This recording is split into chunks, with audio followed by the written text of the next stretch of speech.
সৌজন্যতা বলতে বাদ মাস টাকা পয়সা না, বান্দার যত প্রয়োজন সমস্ত প্রয়োজনের জিম্মাদারি আল্লাহ নিজে গ্রহণ করবে। এই জিম্মাদারি একটা তাফসীর বুঝাই, ঘরে টাকা থাকতো না, ঘরে পয়সা থাকতো না, ঘরে সম্পদ থাকতো না, পরকালের শান্তি দিয়ে আল্লাহ অন্তরটা ভরপুর করে দিব। আর একটা ব্যাখ্যা আছে বুঝাইতাম নি, সময় তো লাগবে বেশি। আল্লাহ আকবার করেন, বারবার পরে তো আমি ওয়াজ করতে চাইতেছিলাম। আল্লাহ আকবার করেন, আল্লাহ আকবার করেন। আমাদের চাহিদা আছে, এখন আপনারা বুঝাই দিয়ে শুনেন না, আমার মন মতো করবো, একটা দুইটা নাই, যতক্ষণ আমি ইচ্ছা করি ততক্ষণ। আল্লাহ আকবার করেন। আর 12 হয়েছে লাস্ট টাইম, এটা আমাদের টাইম, কারণ আমরা দাওয়াত দিছি 5 তারিখের বক্তা, আমি কি 6 তারিখের বক্তা নাকি? 12 পরে কয় তারিখ হইব? কথা বললে কি বক্তা আমি কয় তারিখে? 12 পরে কয় তারিখ হইব? 6 তারিখ। আমি কি 6 তারিখ বাস করলাম নাকি?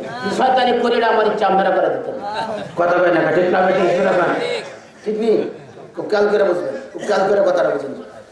এইবার আপনাদেরকে যে কথাটা বলতেছিলাম, আমাদের সমাজে অনেক লোক আছে, খুব খেয়াল করে বুঝবেন, লোকটা 5 ওয়াক্ত নামাজ পড়ে, একটা সুন্নত ছাড়ে না, জীবনটা খুব সুন্দরভাবে চলে, কিন্তু দেখবেন হ্যাঁ অসুখ বিসুখ বালামসিক এবার সীমা নাই। কথা কয় না, কথা কয় না। আরেকটা দেখবেন নামাজ নাই, রোজা নাই, হজ নাই, জাকাত নাই, হালাল নাই, হারাম নাই, গণেশের মতো চলতেছে, তার কোনো অসুখ বিসুখ নেই। কথা কয় না, কথা কয় না। সেই গণেশে কি কয় জানেন? তুই নামাজ পড়লে কি তোর ইমান ঠিক নাই, নাহলে তোর তো অসুখ বিসুখ হয়, আমার তো কিছুই নাই। কথা কয় না, কথা কয় না। কথা ঠিক না বেটি? আল্লাহ কয় শোন, যে ব্যক্তি ইমানদার ছাত্রের জন্য পরীক্ষা, কার জন্য পরীক্ষা? যে ছাত্র না তার কোনো পরীক্ষা আছে? স্কুলে ভর্তি হয়েছে না তার পরীক্ষা কি? যে ছাত্র তার জন্য হচ্ছে পরীক্ষা। কথা কয় না, ঠিক না? আল্লাহ কয় আমি যে ব্যক্তি মুমিন তার আমি 5টা পরীক্ষা করব। কয়টা পরীক্ষা?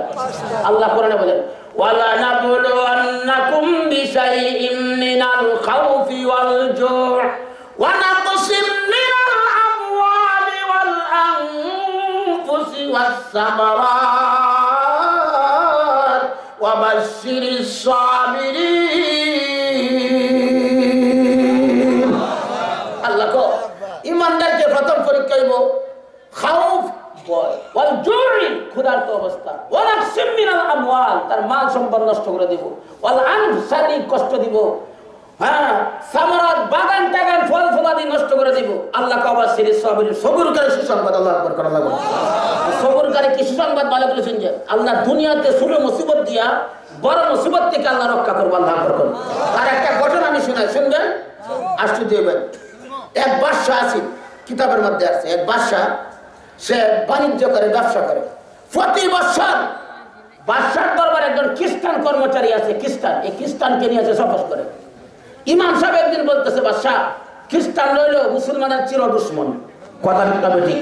আল্লাহ কোরআনে বলেন ইয়া আইয়ুহাল্লাযীনা আমানু লা তাত্তাখিযুল ইয়াহুদা ওয়ান নাসারা আউলিয়া বা'দুহুম আউলিয়াউ বা'দ ওয়া মান ইয়াতাওয়াল্লাহুম মিনকুম ফাইন্নাহু মিনহুম ইন্নাল্লাহা লা ইয়াহদিল কওমাল ফাসিকিন। আল্লাহ কয় তোমরা ইহুদি নাসারাকে বন্ধু হিসাবে গ্রহণ করিও না, এরা একে অপরের বন্ধু, এদেরকে যারা বন্ধু বানাইবো আল্লাহ বলেন সেটাও জালেমদের মধ্যে অন্তর্ভুক্ত হইব। নাউজুবিল্লাহ বলেন। সর্বোচ্চ ব্যাখ্যা বুঝুন যে এবার ইমাম সাহেব ওয়াজ করতেছে, আপনি একজন মুসলমান বাদশা, আপনি হিন্দুর সাথে খ্রিস্টানের সাথে বন্ধুত্ব করুন, কে বন্ধুত্ব করবেন আলেমদের সাথে। কারণ কি জানেন, মুমিনের বন্ধু হইছে 3 জন। কয়জন? ইন্নামা ওয়ালিয়্যুকুমুল্লাহু ওয়া রাসূলুহু ওয়াল্লাযীনা আমানুল্লাযীনা ইউকিমুনাস সালাতা ওয়া ইউতুনাজ যাকাতা ওয়া হুম রাকিউন ওয়া মান ইয়াতাওয়াল্লাল্লাহা ওয়া রাসূলাহু ওয়াল্লাযীনা আমানু ফাইন্না হিজবাল্লাহি হুমুল গালিবুন। আল্লাহ কয় ইমানদারের বন্ধু কয়জন? 3 জন।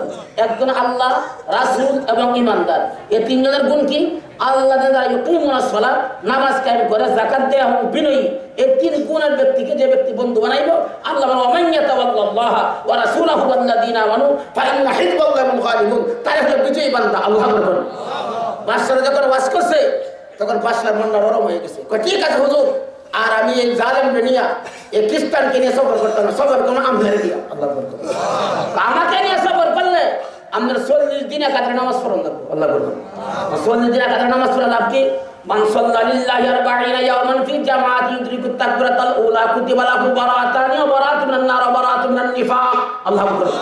আল্লাহ রাসূল বলেন যে ব্যক্তি তাকবীরুল্লাহর সাথে 40 দিন নামাজ পড়বো তার প্রথম পুরস্কার মুনাফিকের থেকে আল্লাহ নাম কাটিয়া মুমিনের খাতায় নাম লিখে দিব এবং জাহান্নাম থেকে আল্লাহ মুক্তি দান করে দিবে। আল্লাহু আকবার বলেন। এবার বাদশা কো ঠিক আছে, মনোযোগ সহ শুনবেন, আশ্চর্য একটা ঘটনা। বাদশা কো ঠিক আছে, আমি 40 দিন আপনার সাথে নামাজ পড়বো আর দাঁড়িয়ে কাটান যেত না, কাটতাম না, সুন্নতের উপর আমল করেন না। ঠিক আছে বললাম। 40 দিন নামাজ পড়ার পরে এবার সকালবেলা যেদিন সফরে যাইব ফজরের নামাজের বাদ আমল করিয়া 2 রাকাত নফল নামাজ পড়িয়া সূরা ইয়াসিন তেলাওয়াত করিয়া বাদশাহকে শুনাইছে ইমাম সাহেব, তেলাওয়াত করিয়া সফরে রওনা দিছে। 2-3 এলাকা যাইবার পরে 2-3 রাষ্ট্র যাইবার পরে বাদশা হাঁটতে যখন নামছে নামিয়া যাইতেছে, হঠাৎ করে বাচ্চা হুসট খায় বাচ্চার খবর আঙ্গুল বাড়ি গেছে। ইমাম সাহেবরে কো হুজুর 20 বছর যাবত সফর করি খ্রিস্টানকে নিয়া, কোনদিন তো মশার কামড়ে সহ্য লাগে নাই, আর আমি এখন ভালো হয়েছি, নামাজ পড়লাম, রোজা করলাম, আমাদের কথা মতো সুন্নাত পালন করলাম, আঙ্গুল বাড়ি গেছে। ইমাম সাহেবকে আমি খুব খুশি হয়েছি, আল্লাহ যা করে ভালাই করে আল্লাহ করবেন। আচ্ছা আমাদের সেক্রেটারি সাহেব আঙ্গুল বাড়ি গেছে, মাওলানা জিয়াউল ভাই যদি কয় আল্লাহ যা করে ভালাই করে, কয় হুজুরা রাহা যেত না, কথা কয় না ঠিক না বেটি, হুজুর জিএমবি কথা ঠিক না বেটি। এবার বাদশা ইমাম সাহেব কো আল্লাহ যা করে ভালাই করে। বাদশা কো আরে ইমাম সাহেব আমার আঙ্গুল ভেঙে গেছে, আপনি বলেন আল্লাহ যা করে ভালাই করে, আমার ইমামের দরকার নেই, আপনি আমার শত্রু। ইমাম সাহেবরা জড়াইয়া ধরিয়া জঙ্গলের কোয়ার মধ্যে ভালাই দিছে। ইমাম সাহেব কোয়ার মধ্যে ফিরে কো আল্লাহ যা করে ভালাই করে আল্লাহ করে। বাদশা কইটা পাগল, বাদশা কো কে আসলে পাগল কিছুক্ষণ পরেই বুঝবেন আল্লাহ করে। বাদশা কো আমি একা একা যাই, বাদশা একাই যাইতেছে, বহুদূর যাই, বড় বড় যাইয়া দেখে একটা সিফা সরু রাস্তা, অনেকগুলো লোক অস্ত্র শস্ত্র নিয়ে দাঁড়ায় রয়েছে। বাদশা যাইতে বাদশার জড়াইয়া ধরছে, আমার ধরলা কেন? আমরা প্রতি বছর এই দিন এই সময় দাঁড়ায় থাকি, বাহির দেশের যারে পাই তারে ধরিয়া আমরা দেশের বালা মুসিবতের জন্য কাফারা স্বরূপ বলি দেই, আমাদের বলিদান লাগিয়ে ধরছি, কথা কয় না কেন? এবার বাদশাকে আমি পরিচয় দিচ্ছি, আমি তো অমক রাজ্যের বাদশা, ওইটা তো আমাদের খুশ নসিব, বাদশা বলিলে তো আরো বেশি বালা মুসিবত আইব না, কথা কয় না কেন? তখন বাদশা কয় কি করবো, আমাকে ছাড়া যায় না, যারে ধরি তারে ছাড়লে বিপদ বেশি হয়, এটা আমরা নিয়ম, কথা কয় না কেন? বাদশারে দইরা নিছে। বাদশা কয় আমার ক্ষুধা লাগছে, আল্লাহ বলেন আমি যে বলছি নামাজ পড়লে আমি সকাল সঙ্গে না দূর করে দাম এবং খাদ্যের ব্যবস্থা করে দাম। বাদশা দেখ তোরে এমন খাওয়ান খাওয়াই, আমি যদি তুই বাদশা নিজে খাইছস না, আল্লাহ বলতেন। বাদশা এবার হেরাত ওই লোকেরা বলতেছে আমার একটা নিয়ম আছে, যারে দড়ি বলি দেওয়ার জন্য ওই লোকটা যা আসা তারা তা না খাওয়াইয়া বলি দেয় না। এবার বাদশা কয় এমন কিছু ফলের নাম কই আমি যা ফলগুলি পাওয়া যায় না। বাদশা এমন কিছু ফলের নাম বলছে অমৌসুমী ফল, তারা এই ফলগুলি অনেক কষ্ট করে বিভিন্ন জায়গা থেকে জোগাড় করে এনে বাদশার দরবারে হাজির করছে। বাদশা ফল দিয়ে হাজির করছে, জনমের খাওয়ান খাইলাম, বাদশা পেট বইরা মরণের শেষ খাওয়ান খাইছে, মরে যাইব, বলিব শেষ খাওয়ান খাইয়া যখন বলির কাস্টরির মধ্যে নিছে শরীর থেকে মাথা আলাদা করব, তাদের সেনাপতির জন্য তারা পয়সা রয়েছে, সেনাপতি আইসা অর্ডার দিলে কাল্লাটা ফালাইব। সেনাপতি আসছে, আইসা বলে কারে ধরছস? বাদশারে ধরছি। কি কি কাজ করছস? খাওয়ানোর যা চাইছে সব খাওয়াইছি, শেষ ইচ্ছা পূরণ করছি, এবার বলির কাপড় ফরাইছি, এবার কাল্লাটা তো এবার এলা বলি দিমু, আসল কাজটাই তো করছস না। আসল কাজ কোনটা? আসল কাজ যে একটা লোকের দরিয়া অন্দর মহলে নিয়ে কাপড় সাপড় খুললা পুরা বডি চেক করবে, কোনো খুঁত থাকলে বাংলা থাকলে কিন্তু বডি চলতো না, মুসিবত বেশি আইব, কথা কয় না কে? এবার কথা এই কাজটা আপনি করুন, সুবহানাল্লাহ। এবার ওই বাদশার ঘরের মধ্যে নিয়ে আসে পুরা বডি চেকআপ শুরু করছে, খাওয়ার মধ্যে যাইয়া দেখে আঙ্গুল বাংলা, শুধু শুধু খাওয়াইলে বলি চলতো না। বাদশা কয় হুজুর যে বলছি না আল্লাহ যা করে বালাই করে, যদি আঙ্গুল না ভাঙতো আমার তো বলি হয়ে যাইতো। ছোট মুসিবত দিয়ে আল্লাহ আমার বড় মুসিবত থেকে উদ্ধার করেছে।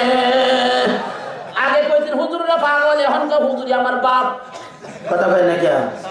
কথা কয় না ঠিক না ঠিক?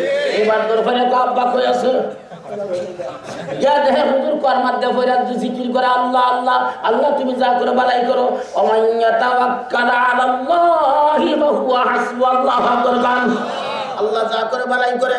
এবার হুজুর রেকর্ড থেকে উড়াইছে, উড়াই হুজুর আপনি আমার মাফ করুন, যে আপনি বলছেন আল্লাহ যা করে বালাই করে, এটার প্রমাণ আমি এখন পাইয়া বলছি। কোথা থেকে উঠুন? হুজুর কোথা থেকে উঠছে, উঠটা কি হয়েছে পুরা ঘটনা শোনাইছে। হুজুর কো আমি যে কইতাম আল্লাহ যা করে বালাই করে, এটার প্রমাণ আমিও পাইছি, আপনি কি প্রমাণ পাইছেন? আপনি যদি আমার কর মধ্যে না ফেলাইয়া আপনার সাথে নিয়ে যাইতেন, আপনার টাঙ্গুল ভাঙ্গা আছেন, আপনার পরিবর্তে আমার বলি হয়ে যাইতো। وَلَنَبْلُوَنَّكُمْ بِشَيْءٍ مِّنَ الْخَوْفِ وَالْجُوعِ وَنَقْصٍ مِّنَ الْأَمْوَالِ وَالْأَنفُسِ وَالثَّمَرَاتِ وَبَشِّرِ الصَّابِرِينَ। আল্লাহ রাসূল বলেন, যে ব্যক্তি নামাজ পড়বো ওই ব্যক্তি যদি অসুখ বিসুখ বালা মুসিবত থাকে, চুরি মুসিবত দিয়ে আমি আল্লাহ তাআলা জাহান্নামের বড় মুসিবত থেকে আমার বান্দাকে উদ্ধার করে দিবা। আমরা তো সেটা লোক আছে মন মতো চলে, তার দেখবেন অসুখ বসুখ বালা মুসিবত নাই, আর মন নামাজি ব্যক্তির মুসিবত থাকলে তোর কোনো তোর বড় মনই তো ঠিক নাই। কথা কয় না, কথা কয় না। আরে মিয়া আরেকটা উদাহরণ দিই। এক ব্রাহ্মণে ফাটা ফালছে, ফাটা ছিলেন না, ফাটা ফালতাছে একটা। ওই ব্রাহ্মণে গাদার উপরে সর হইয়া প্রতিদিন গাদার উপরে সর হয়, গাদারে পিডায়, গাদারে মারে, এটা গাদা ব্রাহ্মণ ভ্রমণ করে। ফাটার উপরে বইয়া গাদার উপরে বইসা যেদিন বাড়িতে আসে বিকালে ফাটার জন্য কলা রুটি নিয়ে আয়। ফাটা কয় গাদারে, ফাটা কয় গাদারে, গাদা দেখ তোর কপাল কত খারাপ।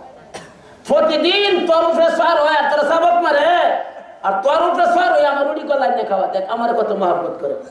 এবার গাদায় কয় আমার আরো মারুক, আমার আরো সাবক দোক বালা, ব্রাহ্মণ আমার ব্যবহার করবো, এটা আমার জন্য বালা। কিন্তু তোরা দেখার লেখা রুটি কলা খাওয়া পূজা এলে বুঝবে। কথা কয় না, কথা কয় না, খাওয়ায় কথা কয় না, খেললেই খাওয়ায়।